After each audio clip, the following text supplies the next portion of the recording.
Dan lebih menariknya lagi, emang ada beberapa anime yang ditunggu-tunggu nih, Pak. Kalau kata Ferry Irwandi kan,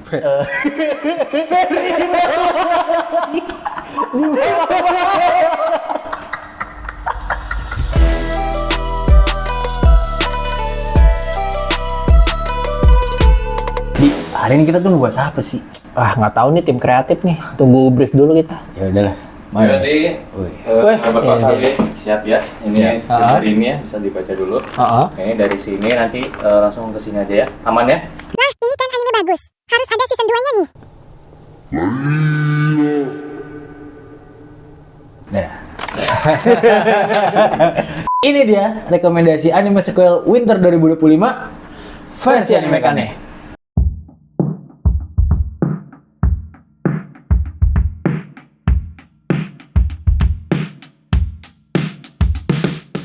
Oke Gan, Nah, tidak terasa nih sudah di awal tahun aja. betul. Selamat tahun baru bagi kalian yang merayakan. Kalau selamat Natal ya, betul. Lebaran ya, Nyepi ya, tahun baru semua orang. Oh iya betul. Jadi kemarin tuh apa sih fall ya? Fall. 2024 udah selesai karena tahun baru juga, akhirnya kita masuk ke season baru. Nah, kira-kira di anime Winter ini gue mencium bau-bau banyak anime action dan juga anime isekai nih, Pak. Dan lebih menariknya lagi, emang ada beberapa anime yang ditunggu-tunggu nih, Pak. Khususnya di anime-anime sequel. Apa aja, kita mulai dari yang pertama nih. Langsung aja. Untuk yang pertama, kita punya Solo Leveling. Wadah, ini dia nih. Anime yang tahun kemarin bukan lumayan lagi ya, nge-hype banget sih gue bilang. Solo Leveling dari season 1 ya, sekarang muncul season 2 di mana dia ini sekarang udah bukan rank E lagi, ibaratnya udah bukan ranking bawah lagi nih, udah tinggi dia, udah Necromancer. Jadi kalau menurut lu ketika Sung Jinwoo Iya. Sung Jinwoo kan ya kalau salah namanya Sung Jinwoo ini ketika sudah menjadi Necromancer banyak banget ya perubahannya. Sebelumnya ketika dia memang awalnya magician seorang apa ya nyebutnya ya enaknya ya, magician pengguna magic ya. Magician. Iya. Intinya bukan magician banget lah dia. Dia itu kan suka berlatih fisik. Betul. Jadi dia tetap bisa menggunakan keahlian-keahlian fisik atau serangan-serangan jarak dekat gitu. Cuma emang dia tuh kalau nggak salah setelah lawan si Igris kan? Iya, Igris. Nah setelah lawan itu baru dia itu disuruh mau naik level nggak jadi job baru. Terus dia kan mau aja tuh ya kan. Akhirnya ujiannya ngelawan undead. Jadi akhirnya dia berubah menjadi necromancer. Terus mulai seru di sini karena dia mulai bisa ngalahin banyak musuhnya karena tentara bayangannya udah banyak nih. Kalau kita lihat tuh dia dengan skill necromancernya bahkan sampai ibaratnya one hit one kill lah jatuhnya ke musuh-musuh yang pada umumnya. Jadi banyak banget guild-guild yang pengen narik dia. Nah, tapi kalau kita lihat di season 2 ini, semakin hebat seseorang, itu semakin banyak musuhnya nih, Pak. Dan tentunya tujuan utamanya yaitu untuk ibunya nih. Apakah ibunya bisa sembuh di season 2 kali ini? Nah, itu mungkin bisa jadi pertanyaan juga tuh apa. Ternyata bisa jadi mungkin goalsnya udah beda nih, bukan nyembuhin ibunya lagi. Bisa jadi pengen jadi ketua guild misalnya. Bisa jadi. Tapi yang emang gue pengen lihat itu adalah dia ngalahin sosok yang ada di kayak semacam neraka tuh, apa yang pintu gede banget tuh, yang pakai kunci rahasia itu. Ini maksud tuh awal-awalnya kan kayak hawa neraka tuh ya. Terus ada satu kayak bos gitu yang dia bilang gue kayak belum bisa nih ngalahin dia. Iya. Dan gue berharap di season 2 ini dia bisa ngalahin bos itu, karena menurut gue bakal GG banget pertarungannya, dan itu beneran gue nantikan lah di Solo Leveling season 2 ini. Betul banget. Kalau menurut kalian gimana? Apa yang kalian tunggu? Silahkan tulis di kolom komentar. Oke, nextnya kita ada dokter-dokteran nih. Dokter-dokteran. Tabib lah ya, tabib. Apoteker ya. Apalagi bahasa lain. Gak usah ada bahasa lain lagi. Sensei. Ini dia Kusuria season 2. Kusuria ini terkenal dengan seorang tabib atau seorang dokter di sebuah kerajaan di mana dia nih sebenarnya menyembuhkan penyakit, tapi bisa dibilang sebenarnya penyakitnya ini menarik-narik nih Pak. Ya. Kayak misalnya ada orang sakit karena apa atau meninggal karena apa, justru menjadi sebuah misteri. Dan temen gua yang punya istri seorang apoteker nonton ini juga. Jadi buat kalian mungkin yang suka dengan dunia medis atau mungkin berada di tengah-tengah, kalau kata Ferry Irwandi kan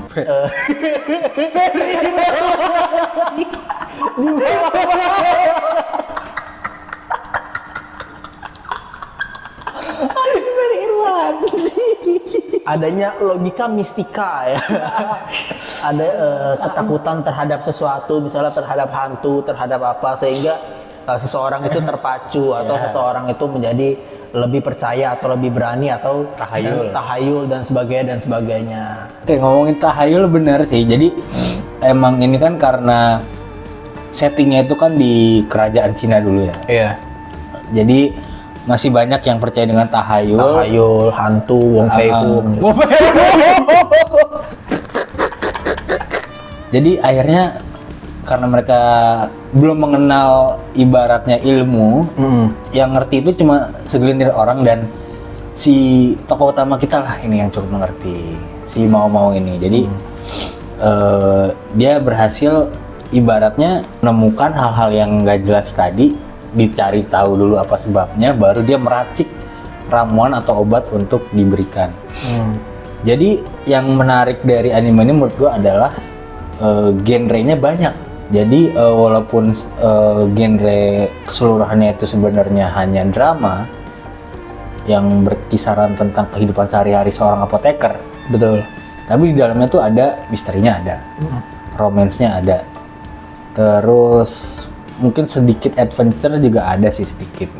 Jadi menurut gua anime ini cukup asik dan pace-nya itu pelan tapi enak, persis kayak Free Rent pacing editingnya. Maka dari itu di season lalu ini hype banget Pak. Di Winter 2024 ini ada anime lain yang memecahkan kasus dan dia dokter juga. Cuma ini berada di dunia zaman sekarang ya. Zaman sekarang. Nantikan videonya di sini ntar.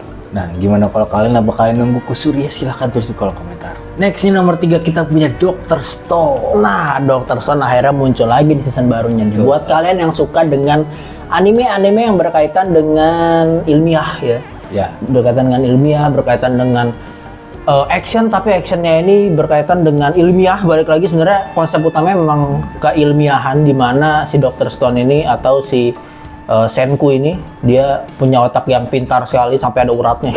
Wah. Orang uratnya di kepala, lu uratnya yang lain deh uratnya. Ah, ya.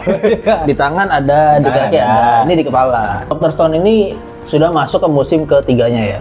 Ya. Di musim ketiganya ini udah mulai menggokil lagi nih, karena kalau kita lihat dari ceritanya dia nampaknya sudah ingin siap ke luar angkasa nih Pak. Bisa naik roket kan, udah bisa melawan Apollo. Karena mungkin dia akan melawan musuh-musuh yang gua rasa sih semakin kesini akan semakin ibaratnya sepantar lah dengan dia kecerdasannya ya. Jadi di season 4 ini yang cukup menarik adalah Senku ini kan udah cukup lama ya. Apalagi tadi kita ngebahas Kusuria itu adalah sains, tapi dari sisi medical. Betul. Kalau ini sains dari segi teknik, dia membangun suatu peradaban ini dari nol. Gimana caranya kita bikin industri 2.0, 3.0 gitu. Bagaimana kita bisa membuat alat-alat berat, akhirnya bikin senjata, drone. Dan kemarin terakhir dia membuat kapal untuk menyeberangi suatu negara. Dan ternyata di sini mau di-upgrade lagi, dia nggak menyeberangi negara tapi planet. Mau ke bulan. Ke bulan dia sekarang. Ini juga menandakan bahwa akhir dari Dr. Stone. Jadi season ini adalah season terakhir, cuma dibagi jadi 3 kur. Jadi nanti kita akan lihat beberapa kur yang nanti akhirnya akan jadi ending saat dia ke bulan ya. Dan memecahkan masalah. Di balik akhirnya kita tahu siapa yang bikin pembatuan ini dan kenapa. Dan gimana caranya Senku mungkin bisa mengembalikan dunia ini, kita nggak tahu. Tapi cukup membuat gua penasaran sih endingnya gimana. Dan gue berharap banget Senku bisa menyelesaikan permasalahan pembatuan ini. Nomor 4 kita ada Aono Exorcist Yosuga Head. Waduh. Nah ini anime lawas juga nih.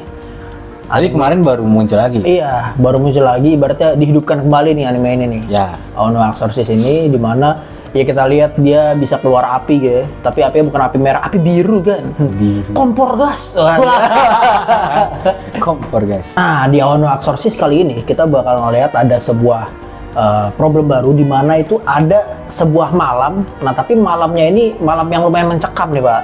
Karena di malam ini itu bisa menjadi sebuah tanda kehancuran ibaratnya bagi dua sisi nih, dari sisi manusia maupun dari sisi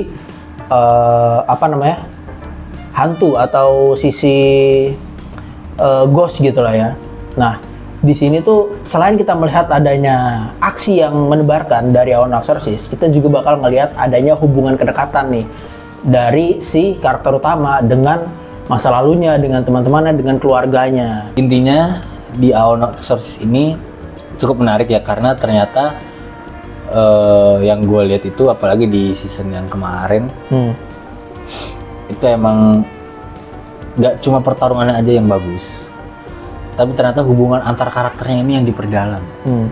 Dan sekarang kayaknya di season yang ini itu juga sama, dia mau memperdalam hubungan antar karakternya, jadi semakin menarik nih.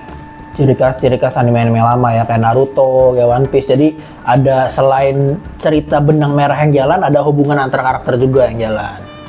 Betul, dan itu yang bagian menariknya dari anime Aono Exorcist ini ya. Cuma ya memang dari segi pertarungannya, mungkin dari segi ceritanya itu cukup menarik ya. Cuma dari segi pertarungannya gue masih berharap lebih lah. Gue masih berharap ada perkembangan dari fight-fightnya nih di Aono Exorcist di season baru ini. Walaupun dari segi cerita udah nggak mungkin gue ragukan lagi ya, karena emang di season 3 kemarin aja itu cukup membuat gue terharu dengan cerita-ceritanya yang menurut gue juga akan tetap dipertahankan di season 4 ini. Gimana kalau menurut lo? Menurut gue yakin anime ini di season 4 bakal menjadi anime yang menarik banget, karena kita udah ngelihat kedekatan, terus juga skillnya masing-masing, udah lihat banyak yang bisa digali, dan mungkin disinilah waktunya hasil galian itu hasil dari bagaimana mereka itu bersatu dan untuk mengalahkan misi-misi mereka itu mungkin akan kelihatan jelas, oh skillnya bakal digunakan dengan baik sih. Oke, berarti untuk Aono Exorcist ya, itu kita cukup tunggu-tunggu dari segi ceritanya juga dari perkembangan dalam fight. Oke, akhirnya kita sudah sampai di anime terakhir nih. Biasa kan we save the last. Wah, gimana? The best for the last. Nah, the last but not least. Wah. The last but not least. Wah.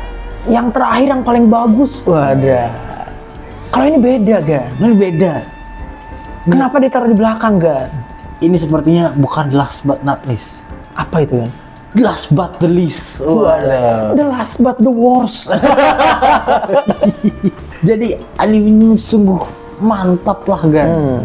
Karena di musim pertamanya tuh kita memberi nilai yang sangat wadidaw. Iya, karena saking tidak bisa ditebaknya. Dan saking nggak tahu sih, gue ngeliatnya episode awal kayak lucu aja Pak, jadi plot twist-nya banyak Pak. Jadi menarik. Plot twist-nya doang yang menarik, ceritanya nggak menarik. Ceritanya nggak menarik ya, karena benang merahnya nggak jelas jadinya.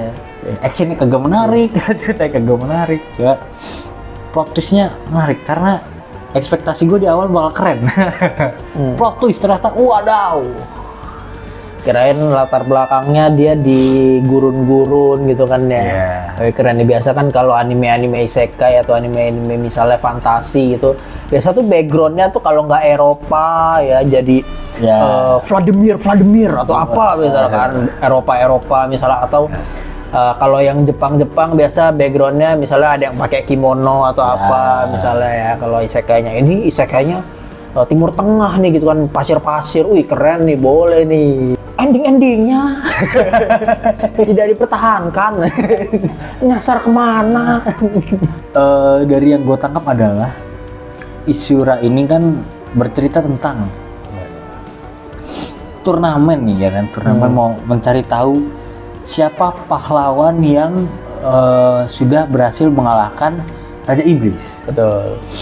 Cuma nggak ketahuan nih siapa. Jadi akhirnya Yaudahlah, untuk sebagai simbolisme aja, kita cari aja siapa orang yang paling kuat, kumpulin semua orang-orang kuat di dunia ini, kita aduin, nanti yang paling kuat itu akan kita sebut sebagai pahlawan yang berhasil mengalahkan Raja Iblis, karena dia yang paling kuat.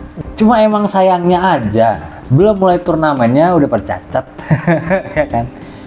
Pertarungannya itu sebelum turnamen ya udah ada yang saling mungkin bukan memboikot ya, tapi lebih ke ya battle duluan lah ibaratnya lah. Babak penyisihan. Babak penyisihan. Nah, ternyata ini dia season 2-nya mau masuk ke turnamennya. Ya, gue sih berharap di season 1 kan karena animasi yang buek, ya kan. Dan pertarungan yang sangat tidak epic. Pertarungannya cuma 2 menit dan itu pun ngobrol semua.